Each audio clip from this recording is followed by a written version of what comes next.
Welcome to this program for the Leif Erikson Festival 2001. My name is Joran Radom and I am happy to be part of the festival committee this year. And today I have taken a trip up to Hamar to the Norwegian Immigrant Museum. And I'm very excited to be able to meet the museum director, Terje Hasle Joranger. And thank you, and you're heartily welcome to the Norwegian Immigrant Museum, and thank you. We're very proud to be a part of the program at the Leif Erikson Festival this year. And Terje, I understand that you also have connections to the US and to the Norwegian and Scandinavian population there. Yes, throughout the years I've been working on doing research on Norwegian immigration to the United States, and I have made many acquaintances and friends throughout these years, and I think that we have some acquaintances in common. Among others, I've been a part of the program on the Tuesday Open House in the Minnekirken in Minneapolis, and know several who are involved in those activities, and I have so many fond memories from my trips over there, and so I'm really happy to be a part of this festival, because I may know many of those who will be listening. One main focus for the festival this year is the Sami culture and correlations to the Native American traditions in Minnesota and the US. And I understand that we will even get a taste of that in your exhibition here. And yes, we also include the relationship between the white Norwegian settlers to the United States and the indigenous population, and the fact that the indigenous population had been driven away or were not present when Norwegians took the land, and that there are two different ways of perceiving ownership and the use of the land is also of great interest. And we also have some ties also to the Norwegian what the authorities have done to the Sami population throughout the years. So we wish to create some ties in an understanding between how the indigenous population has been treated on several continents connected to Norway. But now I'm pleased to give you a tour of the museum.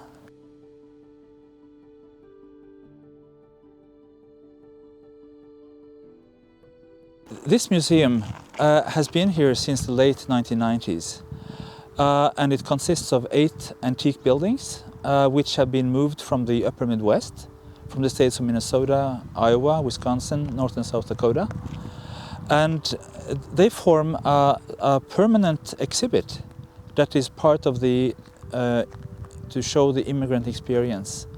So the tour is based on these buildings, and we will tell the story about Norwegian immigration by doing this tour. We also have 3 separate exhibits that we'll include in the tour. But it all started in 1914, when there was a great exhibit in the Frogner Park to commemorate the signing of the Norwegian Constitution in 1914. When the idea was created to establish a museum that could take care of the heritage of those who had emigrated from Norway, because in 1914 immigration was still very large from Norway. So this was in the consciousness of Norwegians, immigration was. So, but then the war broke out, the World War I broke out during that exhibit. That summer, and also you had a Second World War and the 1930s, when it was difficult to work on these plans. But in the 1940s, some ties were created between the Nordmannsforbundet, the Northmen's Federation in Norway, and the Sons of Norway, the Bygdelagenes Fellesråd, and also the Consul General Norwegian Consul General in Minneapolis. They cooperated and they found a building in North Dakota that was used by the Sons of Norway that was dismantled and moved to Norway as the first building in the museum.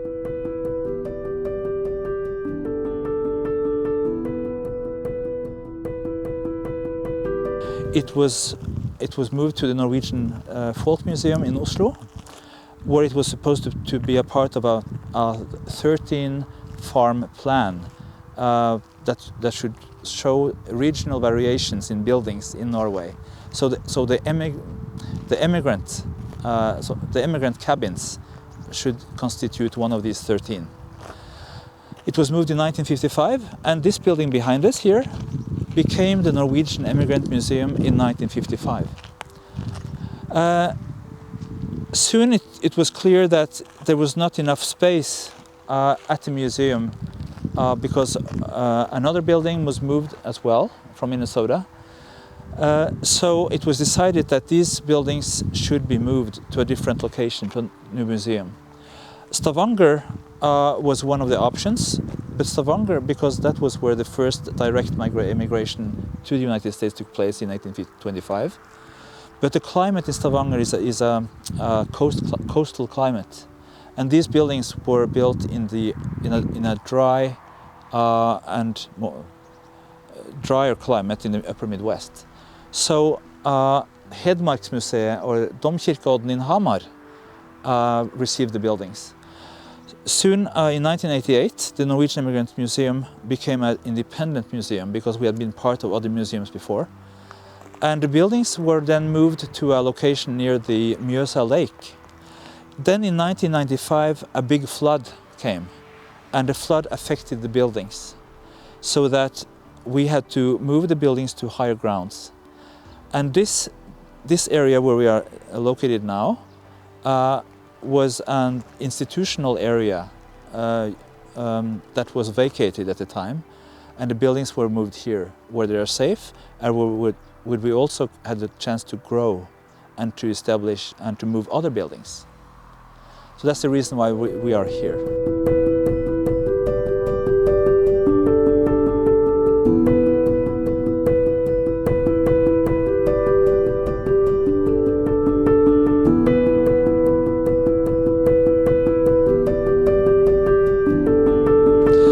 This is the Kindred House, built in 1873 near the town of Kindred in North Dakota. And this was used as a communal building for the settlers who lived here. It had various purposes.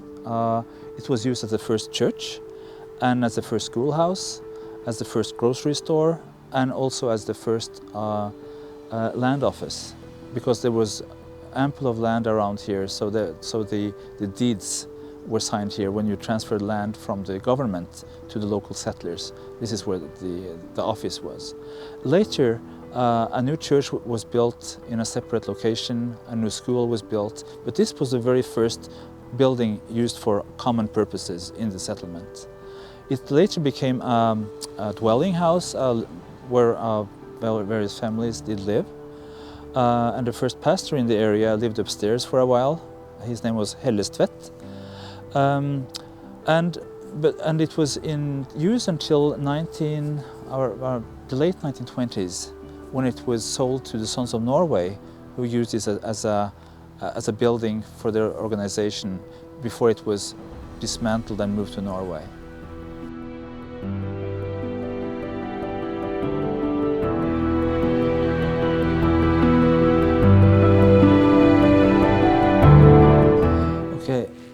On the wall here, you see the route that the immigrants took in 1873 from Norway to North Dakota. They traveled by sail. The steamers had started to be. There were steamers also in production, but there were still sailing ships. So this is from an ancient archive at the museum from 1871. And this shows the sailing vessels went through from Norway through the English Channel to Canada by way of Quebec and down the Great Lakes And then they found various ports in Wisconsin or in Illinois where they landed and went inland from there. And here you see this is the site of this building in North Dakota. As you see, it's prairie and very different from where many of the newcomers came from. And Norwegians there are two important characteristics about Norwegian immigrants. The one is that a very high percentage of Norwegians chose to settle on land. They became landed and lived in rural areas. They liked the rural surroundings. Another important trait is that they settled very much in clusters, tightly together. So this is a township map, this administrative unit, showing many Norwegian names in close proximity to one another. And that was very common. In that way they could keep traditions, they could keep the language going, and they could keep the Lutheran faith in many instances.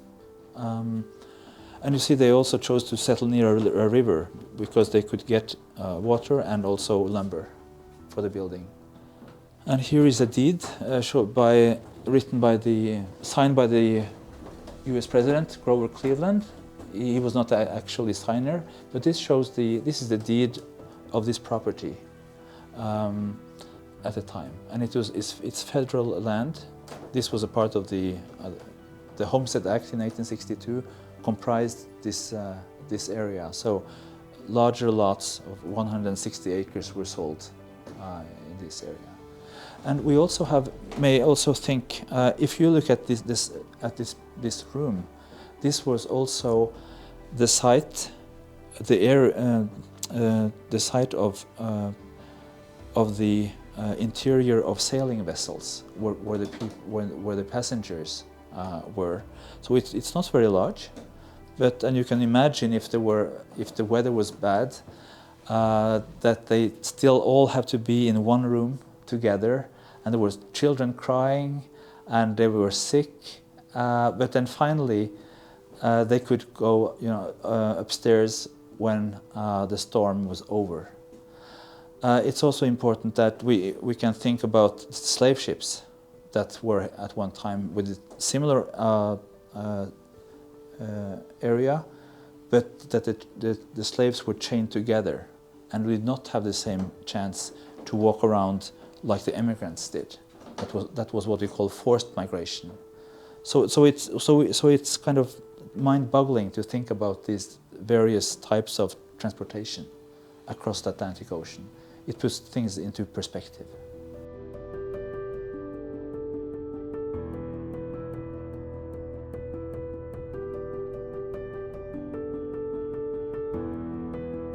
This building was built in Minnesota around 1883 on homestead land by Knut and Maria Gundersen.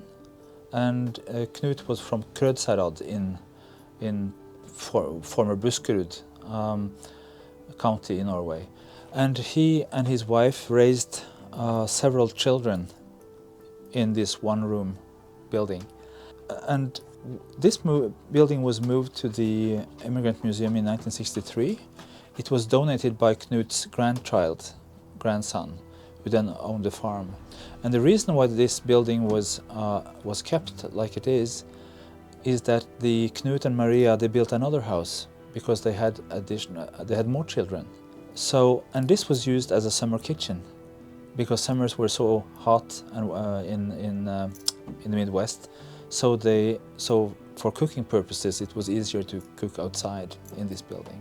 So it was located just beside the newer building for many years. So can you imagine how primitive really it was, and to raise 4 to 5 children in this building.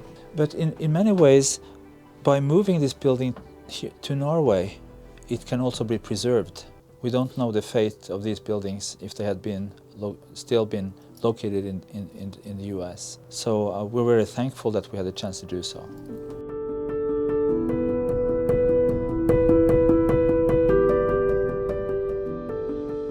So This is a farmyard consisting of buildings from 3 different states. The dwelling is from Minnesota, the barn is from Iowa, and then you have 2 buildings here. One is from Iowa and the other from Wisconsin. And these buildings were used for various purposes. Each building had a purpose. In my mind, these buildings look like what we would call løe in Norway, where we would keep the hay through the summer. Is that what it was used for, or? Yes, you would believe that it's a hay barn or a place where you store the hay, which was an important produce at the farm. But in fact, the building above here is a corn crib, and the corn was not common in Norway, so Norwegian settlers, they adapted the American name and Norwegianized it. So they called it kornkrybbe, which is it's interesting because they changed the language, and which also shows that they were in a process from being immigrants to becoming Norwegian Americans. It's the adaptation process to America. Then behind us we have another building. This is a granary where the grain was kept. And Norwegians usually refer to that building as a grøneri, which was similar, but which did not have any meaning in Norwegian. And Norwegian immigrants adapted to the American market economy.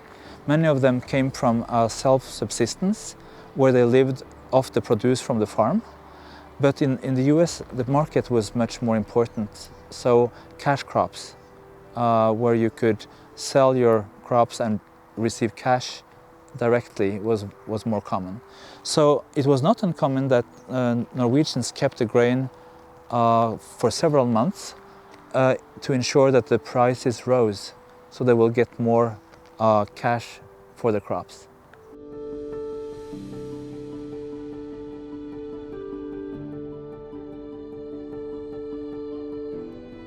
This is the Sack Whitney barn, built in Iowa around 1860 by an immigrant from Granvin in Hardanger.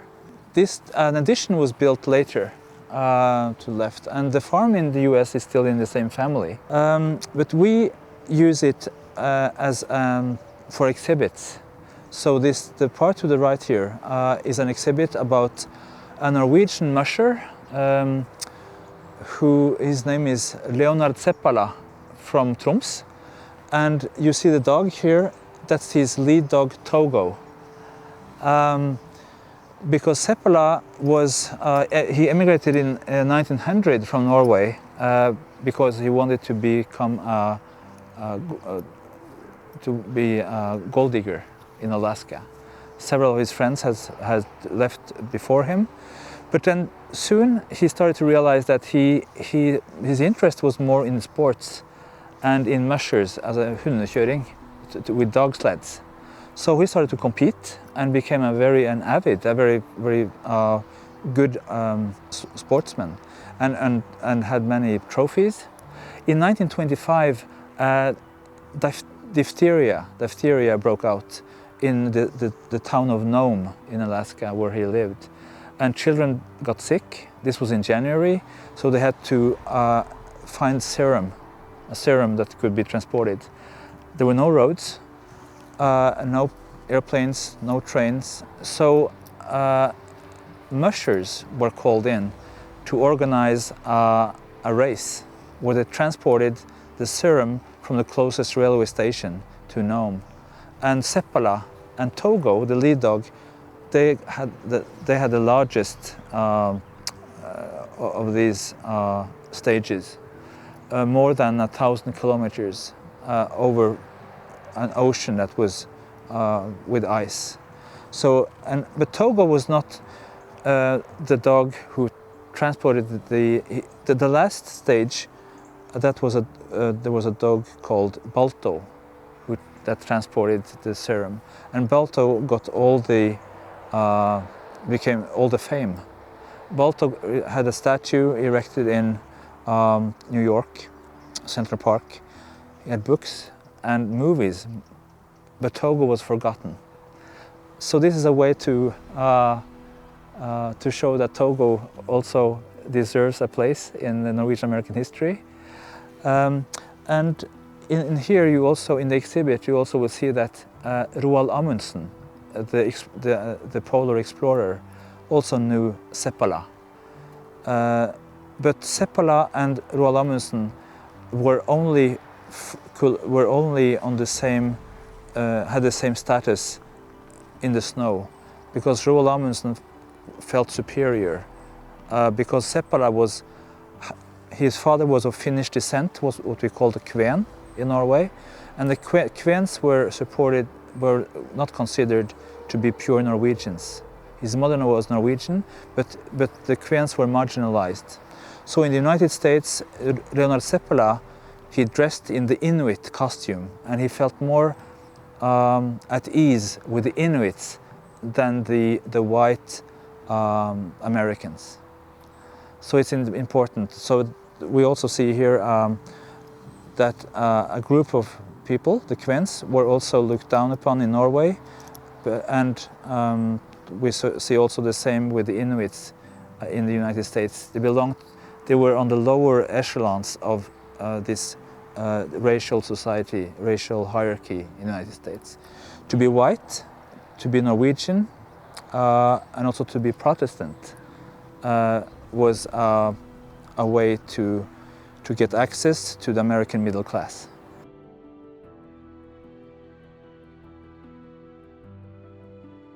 We also have some slides here from old photos that show the Norwegian immigrant experience. And the music that you can hear is an America letter from 1873 that was recorded by a group in our church at the museum.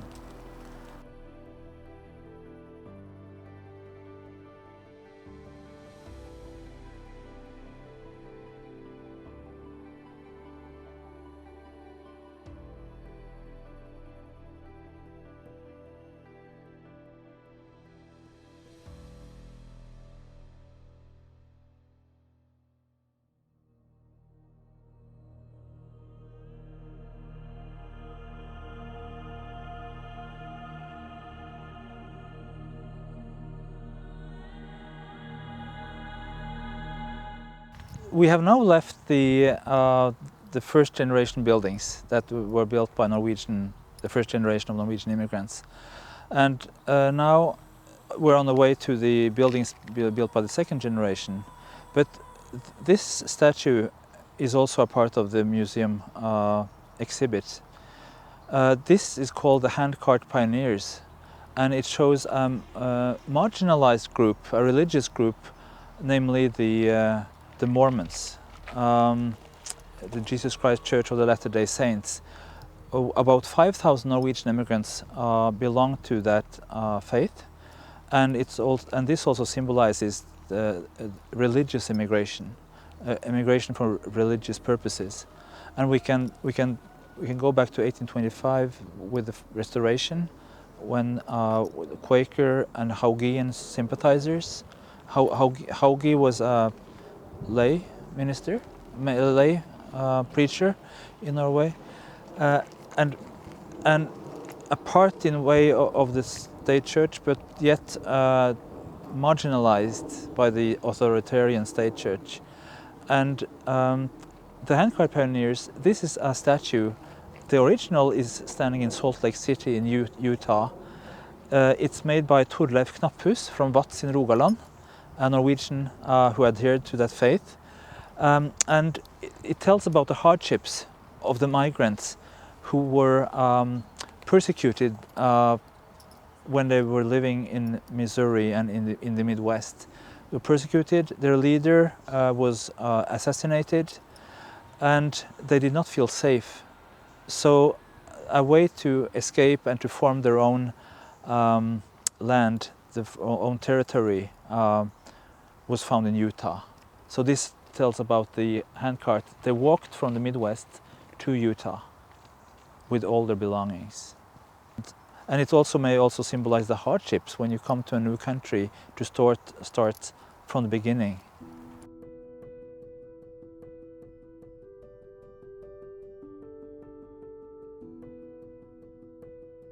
So we have an exhibit in the next building. This is a building that was one of the more recent ones, built in 1902 by a second generation immigrant family. But we have used the basement for exhibits. And our exhibit here is about Andrew Larsen Dahl, a Norwegian from Valdres, who became a photographer. And he has taken some amazing photos from 1869 to 1877 from Norwegian settlements in Wisconsin. That's really clear, and that shows how they lived at the time, costumes, building techniques, machinery, and who were present on the photos. So on one photo you also have the Norwegian flag with the Swedish colors in one of the corners in the 1870s.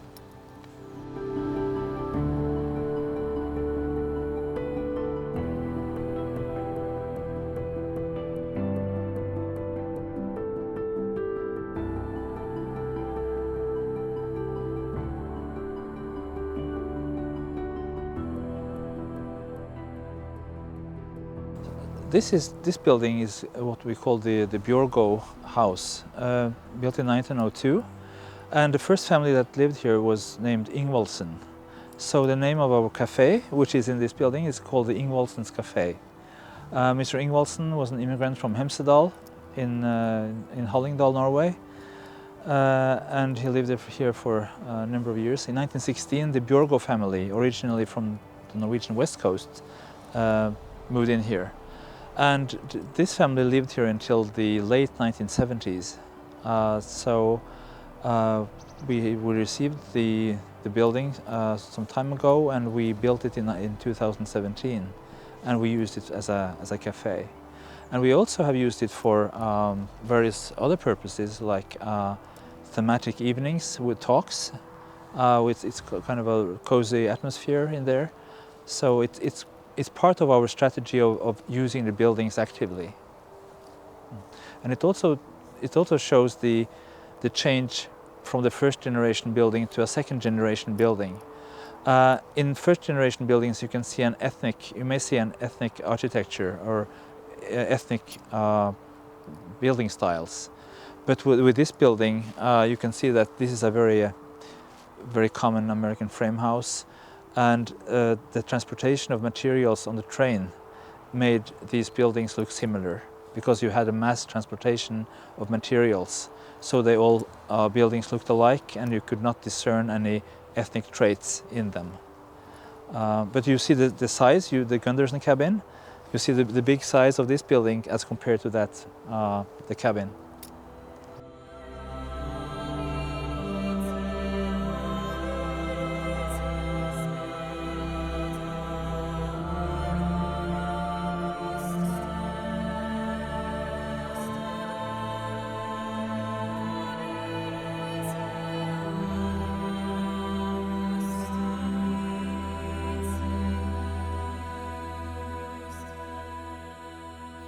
So this church was originally called the Oak Ridge Lutheran Church.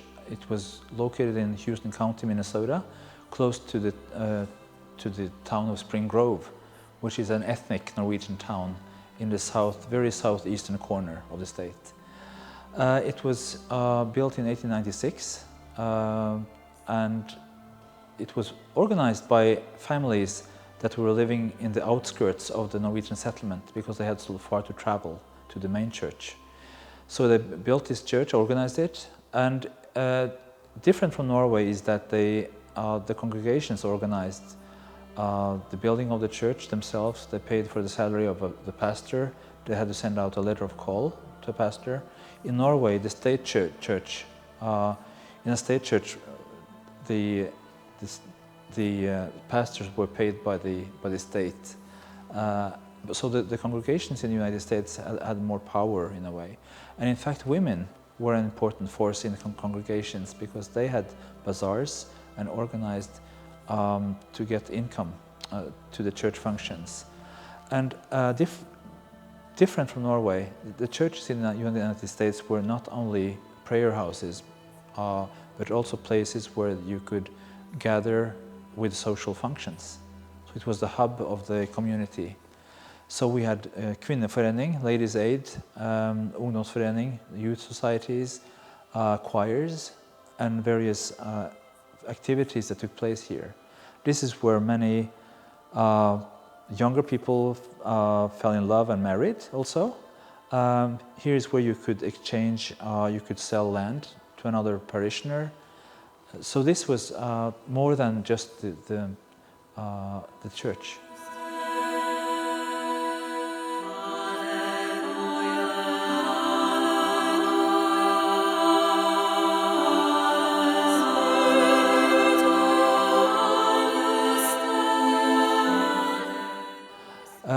In the 1930s, that was when you had the maximum of members. That was the heyday of this church, and there was an addition built. This part of the church was built at the time. But then, in the late 1960s, many people, following World War II, many people had moved to town, to the cities. So the population sank, decreased, and there were not enough sufficient members to support the church. So they had to close their doors in 1967. So the church was there, a foundation was organized to take care of repair work and the cemetery. But then the church was standing like this, empty for 25 years. But then the former director here came over and he met these representatives from the foundation, and they agreed to give the church to the museum.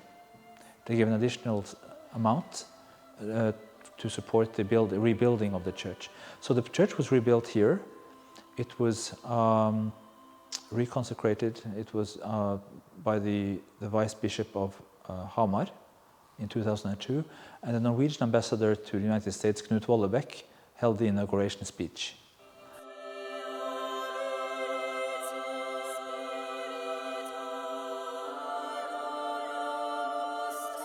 So, and also in 1914, many Norwegian Americans were here to give a big gift from the immigrant Norwegians to the Storting, to the Norwegian Parliament. And that amount grew as the years went by and was used for various purposes. And what was left of that amount, given in 1914 by the Norwegian Americans, was given to the rebuilding of this church. So this is the Norwegian Memorial Immigrant Church. That's what it's called today.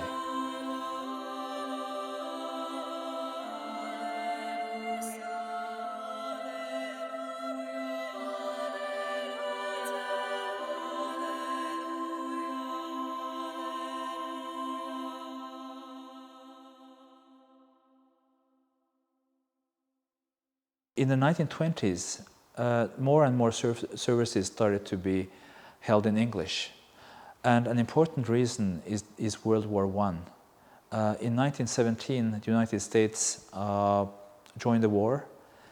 They were neutral until then, but they fought the war against Germany, the Austro-Hungarian Empire. And in late 1918, the governor of Iowa issued a proclamation that said that English should be spoken in official places. Otherwise, you were not regarded as a loyal citizen. So therefore, many pastors started to hold services once in a while in English. And that process went on. But in 1946, when a new pastor came here, all services were held in English. And that was the faith in many Norwegian congregations in the United States.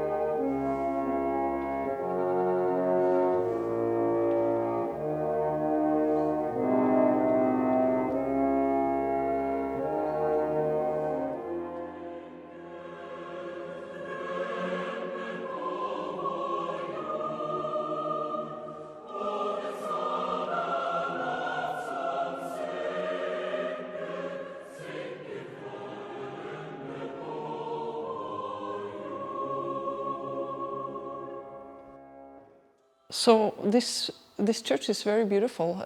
Is it still in use in any way?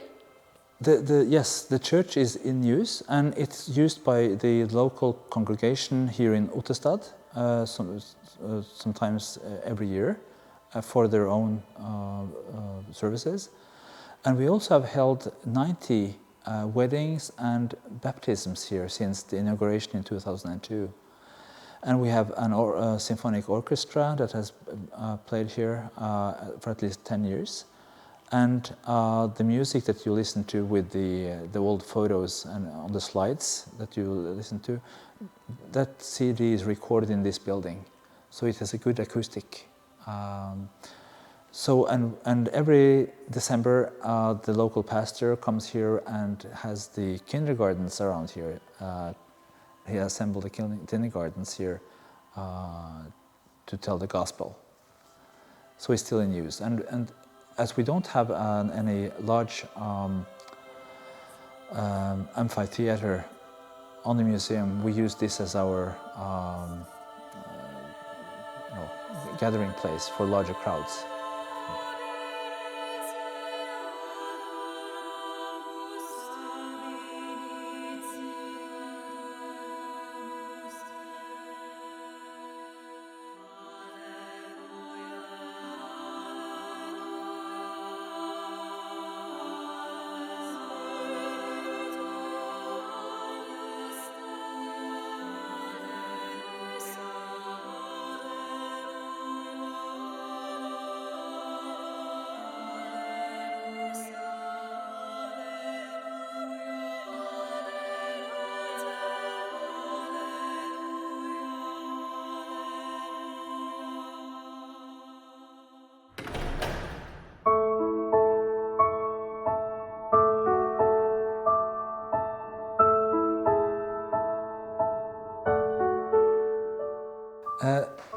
We're now in the Lee Christopher Schoolhouse, built near Letcher, South Dakota in 1882. A photo from 1902 shows that the school children here had Norwegian, Swedish and German last names. So this reflects the ethnic composition of the area. And this is a schoolhouse that's been well preserved. When the school was closed in 1968, a former pupil took care of the building and transported it to his farm and had it as his school museum for 35 years before he donated that to the Norwegian Immigrant Museum. So we're very thankful for all those individuals who have given buildings to our collections. And here you see a normal schoolhouse. In American schools, you had they taught English oral and written English, arithmetics, music, natural sciences, and also history, the state's history, and also national history and international. But here you can say that the time has stood still for many years. And the school closed in 1968 because of it was a school consolidation. So the pupils had to move to the closest town. But when I have visitors in this building, I usually ask them, is there something on the walls that reveal that this is not a Norwegian school building? So can you see anything here that reminds us of that is not Norwegian?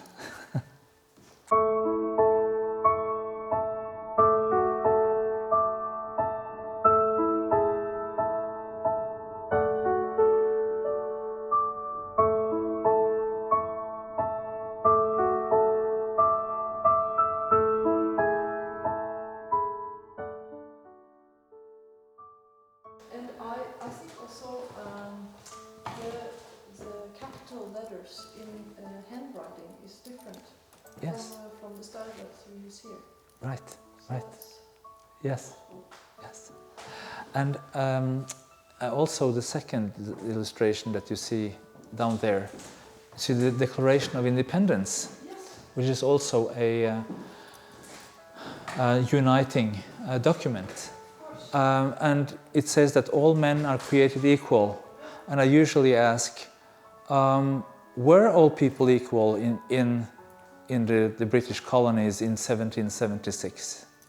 For instance, some groups that we can say, are the groups that we can say that were not equal to other? They were suppressed, and yes. Right, yes. Absolutely. And I can also add that the buildings here have all been located on lands that belong to the indigenous population. And the indigenous population, they were not present at the time that the Norwegian settlers came to the area in the land taking. They had been either moved forcibly to the west or had signed treaties with the US federal government and had moved. But I think that this is a missing part of the Norwegian immigration history, that we have to take into account that a whole population or populations of various nations were living on the same grounds that the Norwegians settled on. So the buildings that you see here, built by Norwegian Americans, those are the first buildings used by white persons ever on that land, which is also interesting. But we must keep in mind that these episodes of the history of suppression, and also that Norwegians prospered because of historic development, the forcible removal of an indigenous population.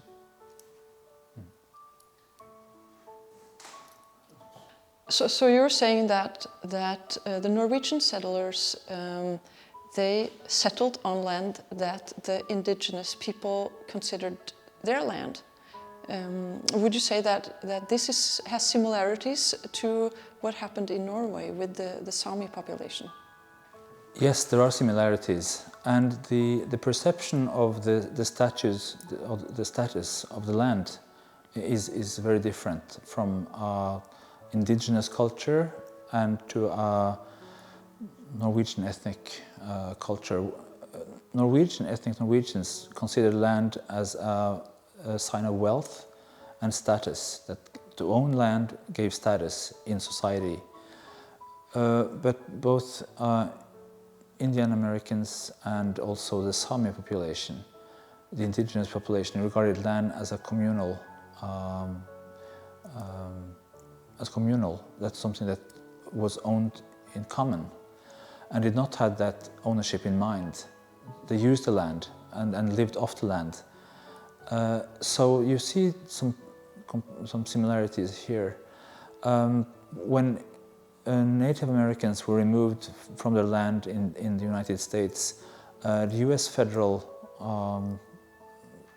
government sent in surveyors to survey the land and to make it available for purchase. And it gave, and then they sold out in pieces to newcomers. They preferred white settlers. So in fact, there was a racial hierarchy where the Anglo-Saxon elite was kind of decided who were where you were located on in that hierarchy. Norwegians were preferred. Native Americans were toward the bottom of that hierarchy. In Norway, you had the same thing. The Sami population in Norway was forcibly assimilated culturally into the nation building of Norway from the mid-19th century. And the same land there, they regarded the land as communal, owned in common. But there were ethnic Norwegians were eager to regard it as the same land as land that could be owned and that could be settled on as farmers. So there were two different ways of perceiving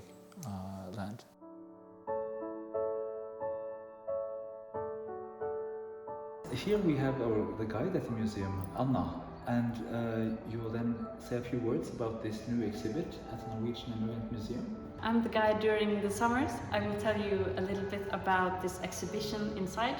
In this part, 50 individuals have been interviewed about items that their ancestors maybe owned, and it tells a lot about their story, about the heritage from being from a family of immigrants or Norwegian immigrants also. I believe there are 2 or 3 people who we've interviewed who tell a story about moving to Norway. But most of them tell about coming to America. And this object right here is from the St. Olav's College. The college was started by Norwegian immigrants in the late 1800s, and some have ancestors who have graduated here, and the college sweater is a bit untraditional maybe, but very traditional for Norway by the design. As you can see, it's a knitted sweater. This person shows an artifact about her native heritage, which is both native to America. Sometimes these type of artifacts are more than just an item. There's the spirit that is with them, that you can connect to your culture, and especially a person as this woman. She's a Native American and a Scandinavian, but she doesn't totally fit in either stereotype. She's often asked where she's from, and she says there's a sense of otherness because she doesn't have this stereotypical appearance. Terje, thank you so much for this walk around your museum and for your very deep knowledge of what we are looking at and learning about. I hope that we can meet again.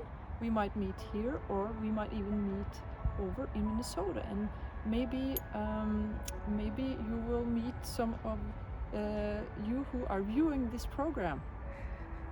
Thank you, Jorunn, and thank you for visiting the Norwegian Immigrant Museum. It's been a privilege, and I'm very honored to have shown you around at the museum.